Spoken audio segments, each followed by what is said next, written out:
Svalbard. This little-known Norwegian cluster of islands, glaciers, and vast natural resources could potentially be one of the places where Russia aims to test NATO's resolve. In order to deter this attack, Norwegian military institutions have seen an increase in their defense budgets over the next 12 years by a total of 600 billion kroner, or about 50 billion US dollars. Now, for someone from the US or a big European nation, that may not sound like much. But when you consider that Norway only has a population of roughly 5 million people, it is a big statement from the Norwegian authorities about the seriousness of defending their country. So why Svalbard? Currently, Svalbard is nothing more than a very cold Norwegian outpost with a bustling tourism industry and a few Russian mining outposts on it. The islands are home to vast natural resources, although most of these resources are kept where they are, due to the archipelago's landmass being almost entirely devoted to wildlife reserves. However, with Russia showing little to no regard for nature, Svalbard might seem like a very tempting target. Although Svalbard is a Norwegian territory, the Soviet Union and later Russian has maintained a small mining colony there called Barentsburg. This dates back to the Svalbard Treaty, ratified shortly after World War I. Russia uses this treaty to sustain a presence on Svalbard, despite the mining operation losing money annually, likely to maintain their influence in the region. In this episode, we'll discuss how Norway is preparing for and reacting to Russian aggression surrounding maritime cables, shipping and spying, and how Russia is likely calculating the risks versus reward with poking at the important archipelago. As Norway decided to shut down its borders to Russians in the wake of Russia's invasion of Ukraine in early 2022, Russia used the situation to cause a scene by saying that Norway impeded Russian goods heading for Svalbard via Norway. Russia accused Norway of stopping the delivery of food to their colony on Svalbard, as Norway would not let Russian trucks deliver the food to the harbor of Kirkenes in Norway. In reality, this was nothing more than Russia protesting against something which makes very little sense, as Russia can quite easily also resupply Svalbard via their own harbor in Murmansk, a quicker route to Svalbard than ferrying goods across the international border. In their usual form, the Kremlin warned that it would cause a humanitarian crisis in Barentsburg. However, this was quite quickly even dismissed by officials in the Russian mining colony, who said they had plenty of supplies. Likely Norway did this as they suspected that Russia was using these food deliveries as a way to break sanctions, either by getting people into Norway or goods helpful to the war effort out of Norway. It is not Norway's responsibility to ensure that Russia supplies its failed mining outpost, though in Russian media this was portrayed as one of the reasons why Russia needs to be more aggressive towards Norway and NATO. Many people theorize that this hot air coming from Russian propagandists is a way to keep Svalbard in the consciousness of the Russian people, similar to what they've done for years with countries like Ukraine and Georgia. And in order to create a proper deterrent, Norway needed an adequate response.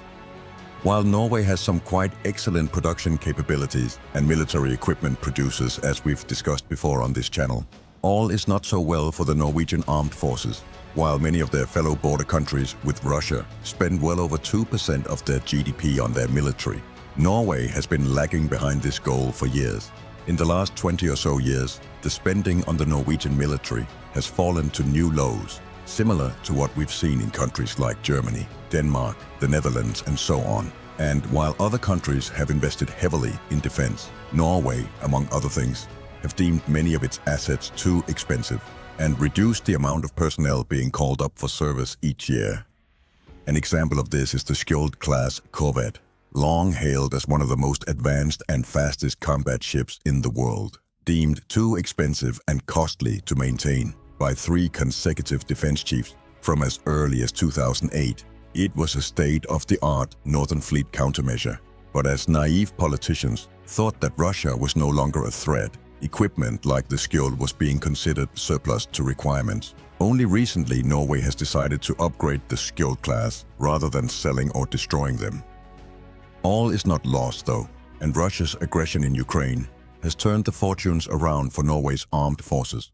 While Putin essentially had created a weaker Norwegian resolve by cooperating with the EU, his invasion of Ukraine has done the absolute opposite. The Norwegian authorities have proposed increasing defense spending by over $50 billion until 2036, which will also include a lifetime extension upgrade for said skilled corvettes and a whole host of new personnel, equipment and production. You may say that Russia would never pressure or invade Norway, and you may be right. But it isn't as crazy as you may think. Svalbard ensures that Norway has the rights to a massive part of the sea in the Arctic. Though to avoid escalation of the conflict, Norway have never made the area around Svalbard an exclusive economic zone. Instead, Norway has enforced a fishery protection zone around Svalbard and on many occasions have arrested Russian fishing vessels in the area. This conflict has been bubbling for decades, and with Russia's escalation in Ukraine, the tensions are high. Russia's possible excuse to militarize their colony on Svalbard would be similar to the excuse they used in both Georgia and Ukraine. They'd claim that their citizens there needed protection from Norway, much like they did when they weren't allowed to transport their trucks through Norway to Kirkenes for transport to Svalbard. Russian propagandists name Svalbard as one of the easiest places in NATO to attack and get away with it.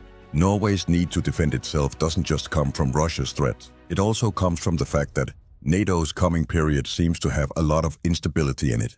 Trump getting elected would mean a much more skeptical approach to aiding allies, and the possibility of a far-right wave sweeping through Europe with much more pro-Russian parties, likely gaining more power, is worrying for the neighbors of Russia.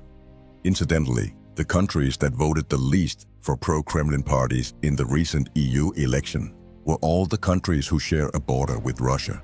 Norway must be worried that the countries who make up the bulk of Europe's population could become less likely to follow up on Article 5. There has also been a wide range of incidents in Norway, which underlines the seriousness of the situation. On several occasions throughout the last couple of years, Russian citizens have been arrested in Norway while filming energy installations, military compounds, and training with drones. The Norwegian government and cyber infrastructure has seen massive cyber attacks in the last 2 years, with each attack being linked to Russian hacking groups. It doesn't just stop there for Russia, and Norway has all but confirmed that Russian trawlers regularly host military sabotage teams who attack Norwegian infrastructure underwater. In example, Russian ships are suspected to have sabotaged a Norwegian data cable going to one of their underwater surveillance complexes in 2021, and later, also one of the satellite cables going from Norway to Svalbard in 2022, around the same time as the Nord Stream pipeline was sabotaged. Coincidence, some would say. Others say it is Russia's hybrid warfare. Norwegian cooler heads prevailed, and it is thought that these sabotage runs were likely an attempt to try to get Norway to completely ban Russia from the waters around Svalbard, giving them an excuse to intervene militarily. Norway's response to the sabotage of the cables has been hailed as a masterstroke when it comes to handling Russian aggression. Instead of shutting all Norwegian waters to Russian vessels, Norway closed certain ports in the north of the country.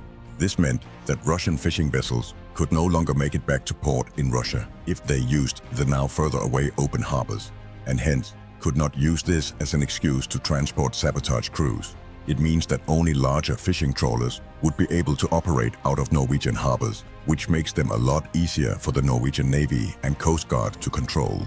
Whereas Russia would regularly have hundreds of ships in Norwegian waters before, Norway now only has about 10 at a time in any given area, making surveillance far more practical. Norway also increased patrols in the area, and in his usual bluster, Putin's favorite propagandist, Dmitry Peskov, called the increased patrolling aggressive. Why does Russia show such an interest in Norway? Essentially, Norway and Russia have been waging an oil war for decades. Norway is everything that Russia could be if they handled its vast petroleum reserves differently. The Norwegian Sovereign Wealth Fund has more value in it than what the whole Russian economy produces in half a year before expenses, making it the largest wealth fund in the world, with ownership of over 1.5% of the world's listed companies. Norway's GDP per capita is over $100,000 per year, while it is only $15,000 for the average Russian, before you even consider how much of Russia's wealth lies with a few ultra-rich Putin friends. Norway also worked hard to plug the gap left by Russian oil and gas products in Europe after the sanctions against Russia, which further powered the Norwegian economy and angered Vladimir Putin. Norway's sovereign fund alone carries more behind-the-scene influence for Norway than any of its military might. as the fund can quickly threaten to withdraw ownership in companies and tank valuation and profits for entire economies. Russia has long worked hard at gaining influence in Norway, among other things with attempting to buy large cabins in the wilderness close to military installations in Buildup, which houses much of Norway's northern military power, and just like in many other European nations, by utilizing both far-right and left politicians to promote Kremlin's talking points. While it appears that the Norwegian society has been a tad too easy to influence for a while, Putin's invasion of Ukraine has well and truly put both the Norwegian security services and the public in general on alert of how Russia generally works abroad to gain influence. So how would Norway and NATO fend off an attempt to take Svalbard? The question is entirely dependent on how Russia would go about the invasion.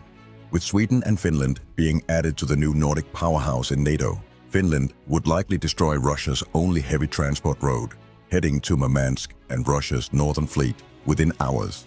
Even without the larger players in NATO deciding to defend Norway, it would cripple the already stretched Russian logistical machine.